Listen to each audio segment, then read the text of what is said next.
14 na taon nang manininda sa UP Diliman sina Catherine at Celia. Noon, sa shopping center sila nakapwesto kaya maganda ang benta at kita nila. Pero lahat iyan nagbago nang masunog ang gusali noong 2018. Palipat-lipat po ako, nabulukan po ako ng mga paninda, nagkalugi-lugi, naitapon ko yung mga paninda ko dahil nabubulok na dahil wala po akong customer.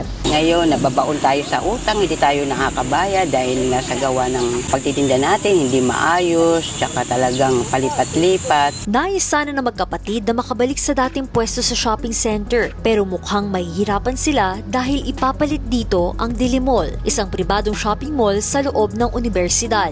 Napakamahal po ng renta nila. Tapos sa kabuuan benta namin, meron pa silang kukunin sa aming porsyento kung magkano man yun. Napakalaki. Hindi namin kaya.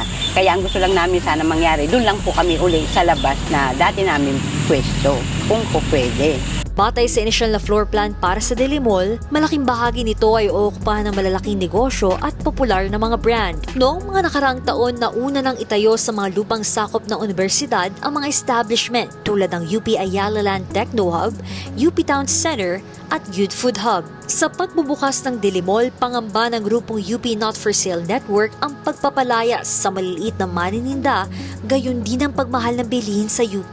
Sa tala ng UP Diliman University Student Council, aabot sa 22 stalls at 45 na manininda ang posibleng mapaalis mula sa kanilang pwesto sa likod ng Dilimall na gagawing parking lot. In order for them to keep up, because if the competition exists, kailangan nila magtaas din ng presyo. At yung ganitong patuloy na pang-aapi, pagsasawalang bahala sa kanilang mga pangangailangan at sa kanilang right to operate sa loob ng campus, they will be forced na mag-commit, halimbawa sa prices ng Dilimall, ng shopping center, mag-commit sa nagsaskyrocket na presyo ng bilihin. So this leads to a higher cost of living sa UP.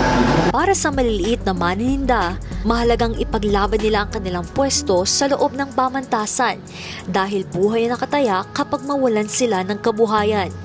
At sa halip na unahin ang pagtatapos sa Dilimall, atupagin din daw sana ng administrasyon ang kapakanan ng komunidad.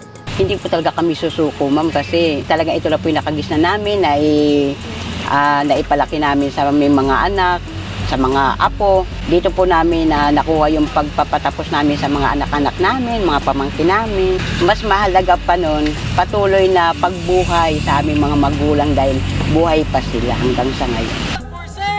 Cassandra Salonga, nag-uulat para sa Alam. UP